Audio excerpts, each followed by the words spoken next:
This video will be a slight departure from my normal content, but hopefully interesting to you all, as it is actually a topic I have some knowledge in. The world of firearms might seem a little daunting at first, but honestly, the concepts are fairly simple. I describe the world of firearms as an ocean that's a mile wide, but an inch deep. But in this video, I'll be focusing mostly on one specific topic. So from a personal standpoint, the period of firearms that interests me the most is that of the late 19th century to mid 20th century European handgun development. This was a period of great change, not just politically, technologically, and militarily, all of which is reflected in the world of firearms. Many of you may have assumed that the US was always a military superpower, but this isn't the case. In fact, the US didn't maintain a large standing army until after World War II. The same can't be said about Europe. In fact, before World War II, a major conflict occurred on the continent about every 20 years. Because of Europe's very long history of interstate conflict, nation-states of the time, like France, Germany, and Russia, had conscription and armies of millions of men with millions more in reserve. Contrast this with the United States, which had a standing army prior to both world wars of about 150,000 men, despite having one of the world's largest population. Because of this, staying on the cutting edge of weapon development was not just important, but an existential issue for many European states of the day. So when I say European arms development of the early 20th century interests me, I'm not trying to be a hipster, I swear. It's just that a lot of money went into arms development in Europe during this time. I'll start with what I personally consider to be the last great major small arms revolution, and that is the transition from black powder to smokeless powder. This took place in the 1890s and was kicked off with a bang, as France became the first major military to adopt a smokeless cartridge, the 8mm Lebel, in 1886. Other nations would soon follow with the adoption of their own smokeless cartridges.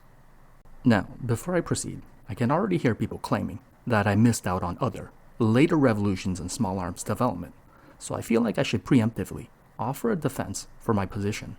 Things like the use of plastics, improved metallurgy, or even the proliferation of electro-optics, I don't really consider major revolutions, and I'll explain why. Guns have not really fundamentally changed in over 100 years. You'll see that's the argument I'll be making in this video. The ways in which they are manufactured, the quality of the steel, the precision of the parts, the increased use of plastics, the attention to comfort and ergonomics have changed, but the fundamental way in which they operate remains the same as it was 100 years ago. Nowhere is this more obvious than in the main topic of this video, that of the history of short recoil operation, what it is, and why the Browning and modified Browning system dominates modern handguns. First, I want to talk a little bit about John Browning, since I consider him an interesting historical figure. He may be a person many of you have heard of before, but you may not realize his immense impact on the development of firearms. Actually, I would argue that he has no peers among firearms developers, be it Samuel Colt, Hiram Maxim, the Mauser brothers, Georg Luger, or famous names like Mikhail Kalashnikov, Eugene Stoner, or Gaston Glock. In some ways, it's no surprise that Browning was destined for firearms immortality, as his father, Jonathan Browning, was a noted gunsmith. Fun fact, John was born in Ogden, Utah, then a territory, and yes, his father Jonathan was a Mormon, and a polygamist to boot. I should add that John was not a polygamist, if that wasn't clear. Anyways, John Browning began designing firearms at a young age in his father's shop, and it was almost fate that his early life and the coming smokeless revolution would line up so fortuitously. So what made the appearance of self-loading firearms a reality? First, I should note that in the whole centuries-long history of black powder firearms, no gunsmith or inventor has ever developed a successful self-loading black powder firearm. There are many reasons for this. Black powder fouls barrels and working mechanisms, it is corrosive, lower pressure than smokeless, and the metallic cartridge did not exist for the vast majority of the black powder era. In addition, manufacturing techniques, quality of parts, and the interchangeability of parts made possible by the Industrial Revolution were the foundations necessary to mass produce reliable self-loading firearms. The truth is, This modern black powder firearm, which is a reproduction of the famous Colt 1860 Army revolver, is almost certainly better than the original 1860 in every way, historical and monetary value excluded. But in terms of the quality of steel, the consistency of parts, and the overall fit and finish, the greatest manufacturing techniques of the mid-19th century would be downright primitive today. Given black powder's low pressure and the quality of modern steel, it would be literally impossible to fill this gun up with enough black powder to blow it up. Don't get any ideas, by the way. Carefully measure your black powder. And thus the stage was set for the Great Smokeless Revolution. All the pieces were there for a revolution in small arms development. So who would be the person to set the stage for the next 100 years? Well, as you probably already guessed from the title of this video, yes, it is Browning.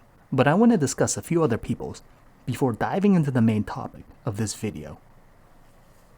Obviously, no discussion of self-loading firearms can start without talking about the man who started it all, Hiram Maxim. Now, you've probably noticed by now that I've been using the term self-loading, and you may not have contemplated the meaning of the phrase. Others may wonder why I haven't mentioned Richard Gatling. Well, because Gatling didn't really invent a machine gun, at least not in the way that I understand the term. The Gatling gun requires constant input from the user. That is, the operator must continuously turn the hand wheel to fire the gun. The difference with the Maxim gun is that the Maxim gun uses the power of the cartridge to work the action of the firearm. The operator needs only to hold the trigger down, and the gun loads a cartridge, fires the bullet, and ejects the casing, all on its own. The development of a true self-loading firearm had long been an aspiration for many inventors, and Maxim had ushered in a new era with his gun. However, this was only the beginning, and other innovations would soon follow in the coming decades. Next on the list is Hugo Borchardt, the inventor of the C93 pistol, the world's first mass-produced self-loading pistol. Now, I know what you're thinking. That's a pistol? Yep, that's a pistol. Ugly-looking thing, isn't it? However, there is a reason behind the madness. Allow me to explain. The Maxim gun is recoil operated. Don't worry too much about what that means. I'll get into that later. But basically, the C93 used the same type of operating system that the Maxim did. Apparently, originality and simplicity was not forthcoming in early auto handgun development. In his place comes Georg Luger and the very famous P08 pistol. Known more commonly as the Luger, the P08 uses a toggle lock short recoil system similar to the Borchardt, but in a more simplistic and more elegant package. The joint of the toggle locking arm is driven up by the ramp that is built into the frame, which causes the arm to bend, exposing the chamber and, in the process, ejecting the spent casing. The mainspring, housed in the grip, then drives the toggle arm forward, which strips a cartridge from the magazine and feeds it into the chamber. Seems simple enough, right? Sure, but there is a reason we don't see this operating system in modern guns. Simpler, more streamlined solutions would arrive on the scene shortly afterwards, which proved to have a longer life.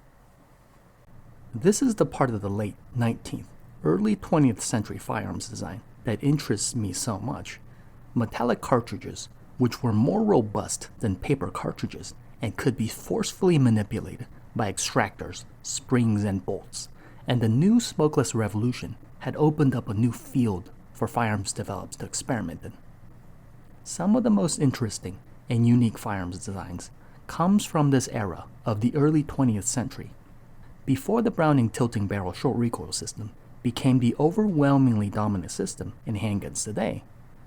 In addition, inventors would often patent their operating systems, which forced the designers of the era to create their own unique system, adding to the variety of systems of the era. The final bit of groundwork I'd like to add, before finally getting into the main topic, is that of the slide.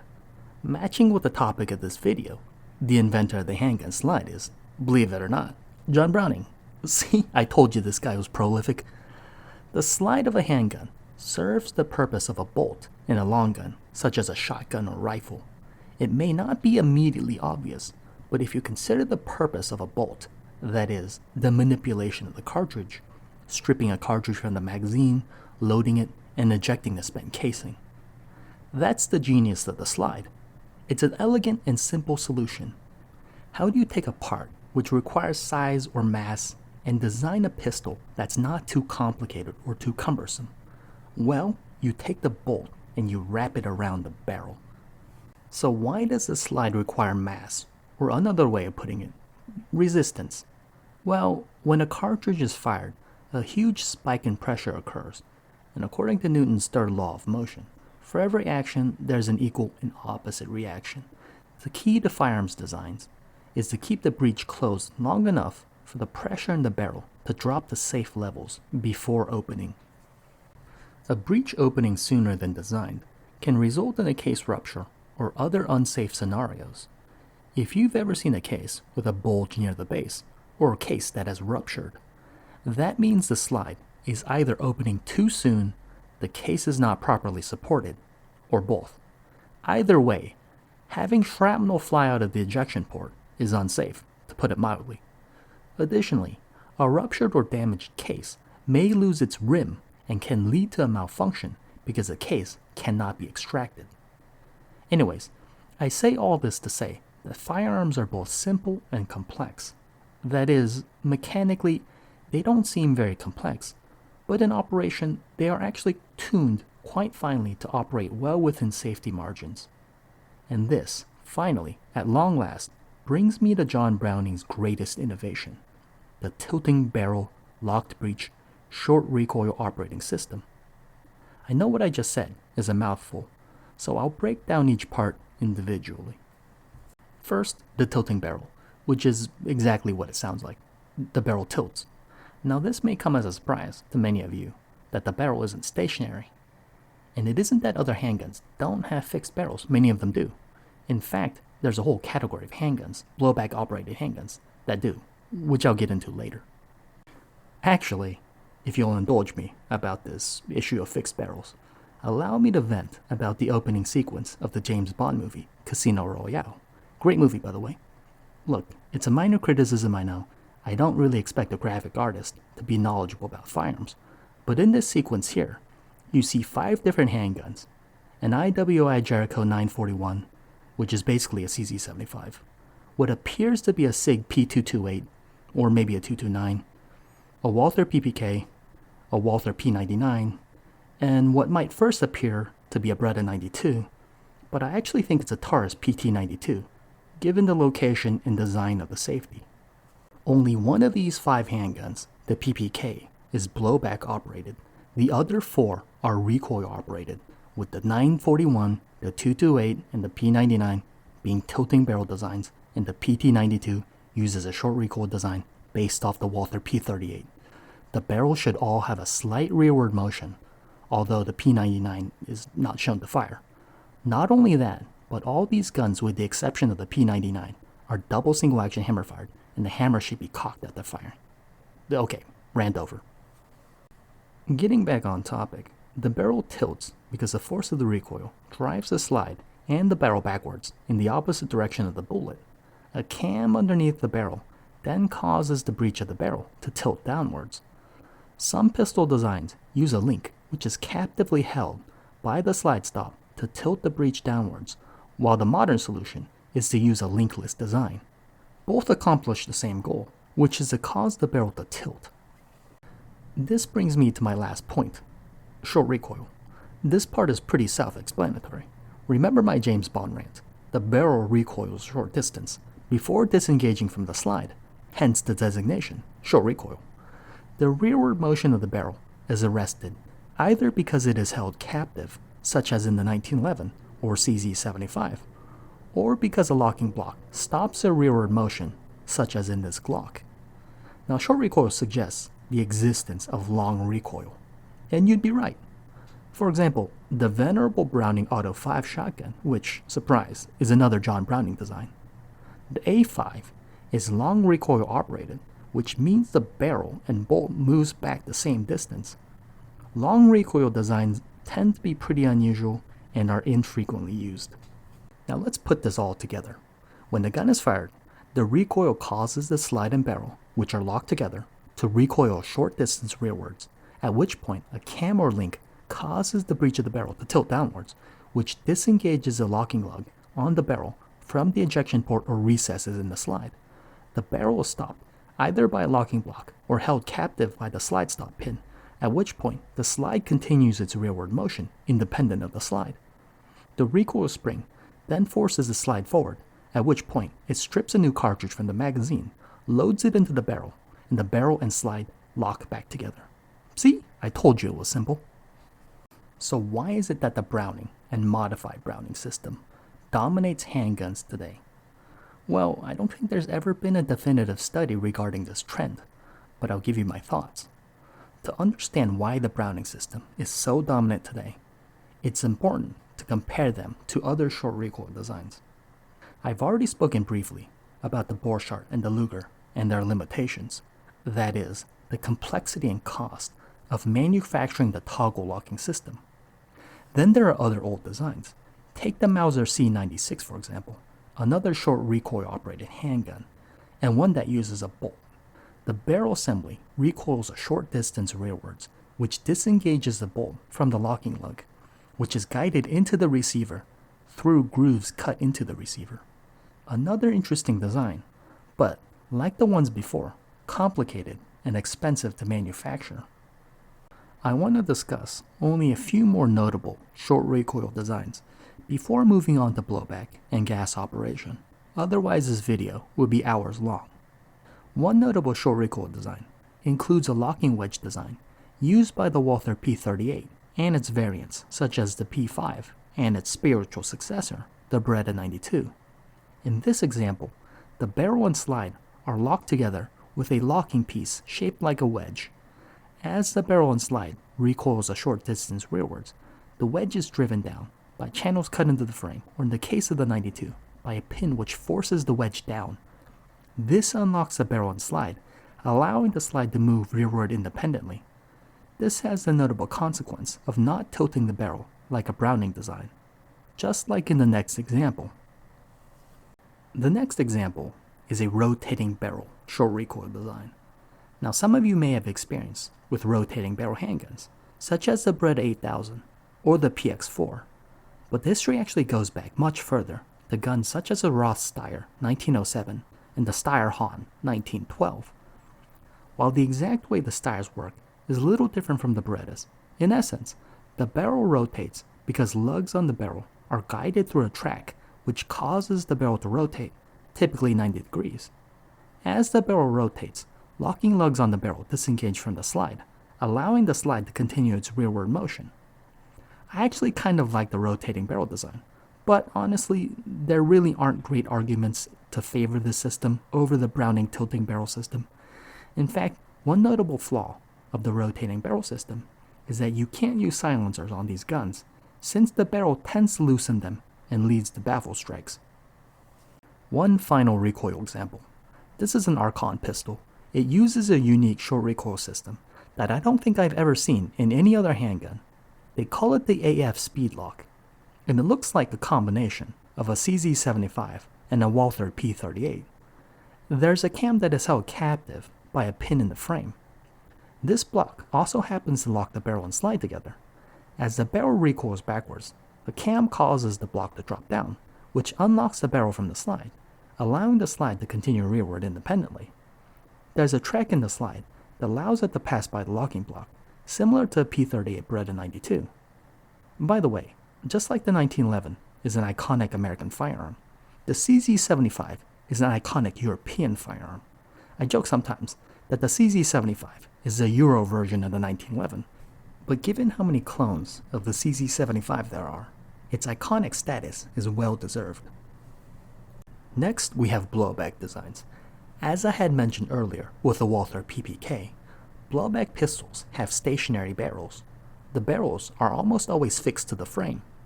There are two categories of blowback operated pistols, the simplest being straight blowback, and then modified blowback. Within modified blowback, there are different categories, such as piston delayed blowback, roller delayed blowback, gas brake delayed, and others. First, I'll start with straight blowback. It's basically what it sounds like. The mass of the slide is what keeps the breech closed long enough for the chamber pressure to drop to safe levels. This means one of two things. Either the pistol is chambered in a weaker cartridge, or the slide is ridiculously heavy.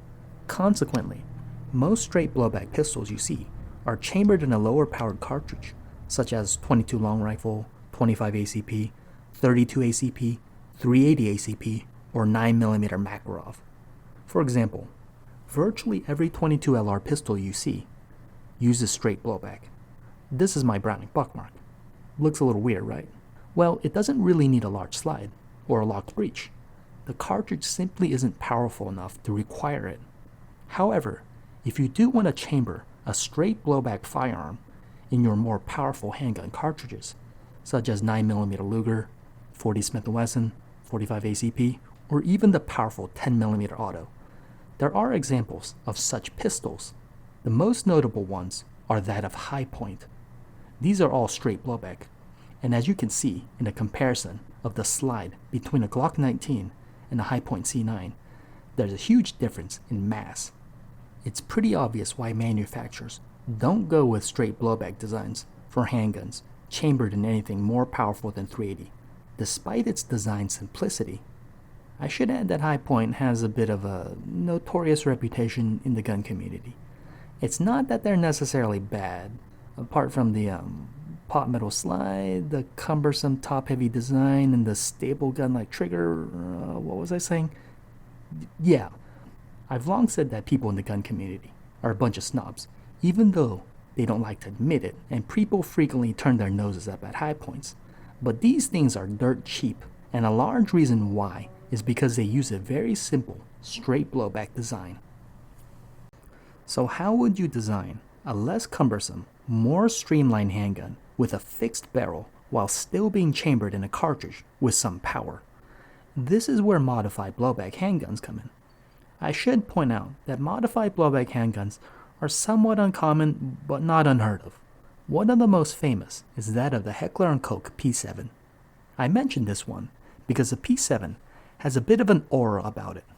Undeserved in my opinion as a long-time owner of one, but this delayed blowback system, unlike many others, actually has some staying power, as some recently designed handguns, such as the Walther CCP and the Laugo Alien, have adopted similar systems.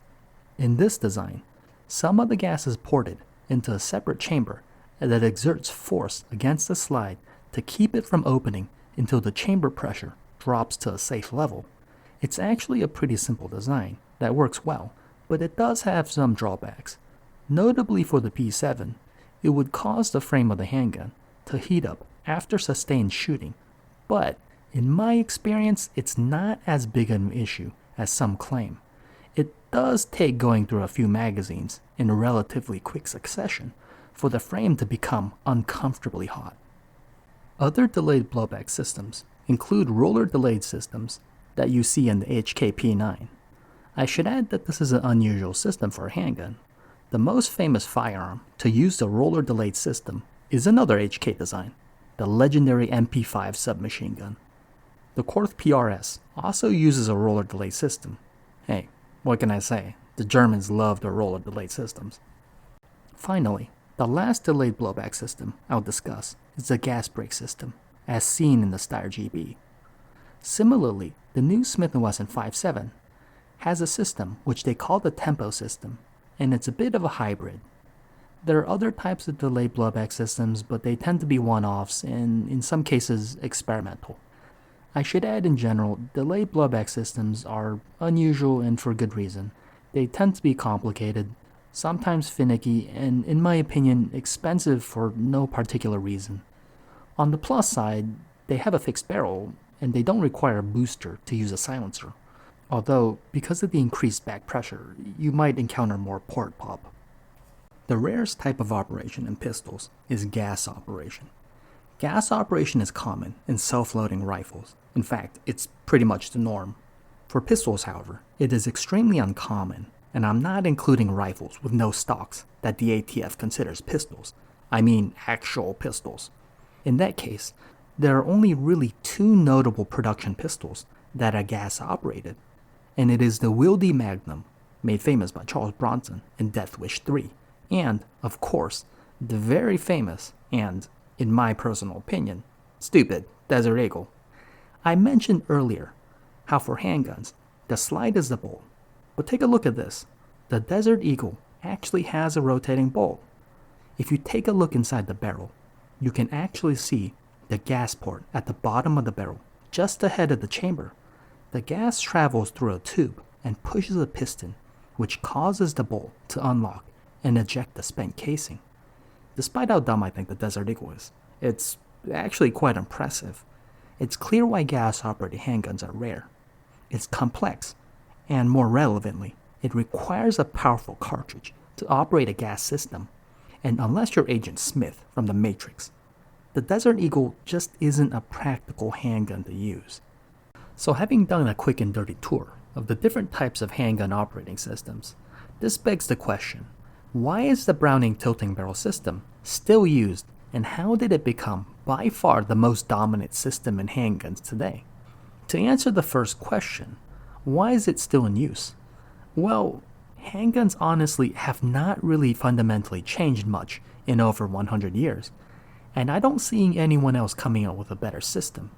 Yes, things have changed on the margins, sights are better, metallurgy is much improved, designers actually take comfort in ergonomics into consideration, but the basic operation remains the same as it was 100 years ago. As to the second question, how did the Browning system become so dominant? Well, I don't think anyone has ever done a deep dive into the issue, so I'll give you my thoughts. Designers have to take 3 factors into consideration, and this is in no particular order. First, reliability. Pretty self-explanatory, no one is going to invest the time and money to take a gun into production if the action is unreliable. Second, durability. No one is going to want to buy a gun that has a reputation of being fragile, and manufacturers don't want to constantly do repairs.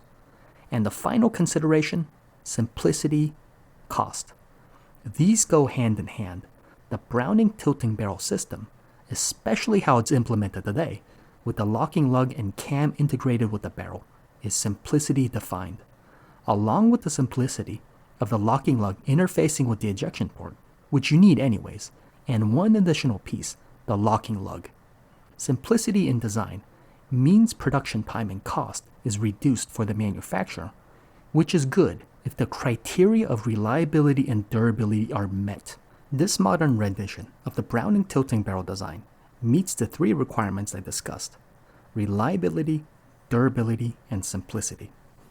This brings me back finally, mercifully, to my contention that the transition from black powder to smokeless was the last great revolution in small arms design, in part because small arms, and this includes rifles, have not really fundamentally changed how they operate, and I don't really see anything drastic changing in the near-term future. The way in which firearms operate today can all pretty much be traced back over 100 years to the early 1900s, when inventors were using the new possibility that smokeless cartridges provided to create novel and unique ways to create self-loading firearms, whether it be recoil operated, blowback operated, or gas operated.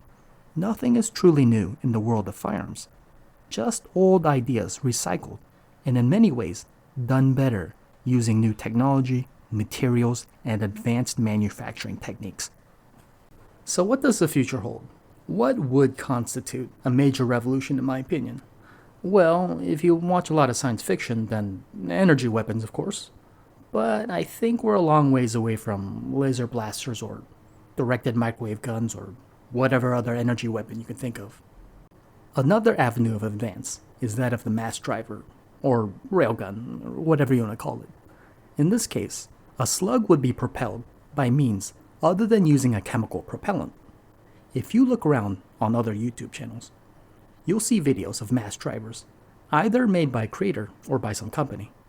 These have not reached any level of practicality, at least when compared to conventional firearms, and I don't see them doing so in the near future. How about other concepts that have reached real-world testing but never took off? 2 ideas come to mind. One is the gyrojet, and the other is caseless ammunition. The gyrojet does not use gunpowder like conventional firearms. instead opting to put small nozzles at the base of the projectile, wherein propellant would stabilize the projectile by acting like a small spinning rocket. Gyrojets were an interesting concept, but suffered from two fatal flaws. 1. Accuracy. Gyrojets were notoriously inaccurate, with the manufacturer claiming 17 MOA accuracy, which is horrendous by the way. I don't want this video to get any longer, so I'll briefly explain MOA, or minute of angle, by saying that 1 MOA is an approximate 1-inch group at 100 yards, 2 inches at 200, 3 inches at 300. You get the point. And that 17 MOA claim is from the manufacturer, which probably means they were being generous. I just want to point out that modern bolt-action rifles, even cheap ones, are easily sub-MOA capable, and that middle-of-the-road AR-15s have a practical accuracy of about 1.5 MOA. Gyrojet's second fatal flaw is that the projectile reached its maximum velocity when the rocket motor burned out, which is past the muzzle. This means the gyrojet has a lethality envelope which includes a minimum effective distance. Basically, if you shoot someone really close, the projectile has not yet reached its maximum velocity, therefore it is not as effective. This is in contrast to conventional firearms in which they achieve their maximum velocity at the muzzle and lose speed over distance. The next potential revolution that wasn't is the concept of caseless ammo. I saved this topic for last because I may be the only one, but I think there's still room for growth in this one. Not surprisingly, the company that made the furthest inroads in this endeavor is Heckler & Koch, who have a history of innovation. Anyways, the G11 was HK's prototype caseless ammo rifle, and yeah, it looks a little ridiculous, but I think it's cool as hell. Caseless ammo has the advantage of being lighter than metallic cased ammo, meaning individual soldiers can carry more ammunition. In addition, the propellant can be shaped how you want it, such that space can be more efficiently used. Lastly, caseless firearms are fundamentally different in that no empty cases need to be ejected, meaning that no ejection system has to be designed. In fact, the G11 simply shoots the primer out of the muzzle along with the bullet. However, the seeming advantage of the simplicity of no ejection system actually introduces a major problem for caseless firearms, the most pressing issue being that of heat buildup. Believe it or not, having an ejection port and throwing out an empty case actually helps the gun from building up heat too quickly. Don't get me wrong, a gun still gets hot from the combustion of the propellant and the friction of the bullet along the rifling. But with a caseless firearm, there's essentially nowhere for the heat to go other than to dissipate through the barrel, chamber, and receiver. Apart from the discomfort of holding a hot gun, the major issue that heat buildup introduces is the possibility of a cook-off. That is, the risk of the propellant being set off because the chamber is too hot. A cook-off is an uncontrolled process, which is in essence a positive feedback loop. Basically, the chamber is so hot it sets off the propellant, which in turn increases the temperature of the chamber, which sets the next round off, and so forth until the magazine is empty. Sounds dangerous, right? It sure is.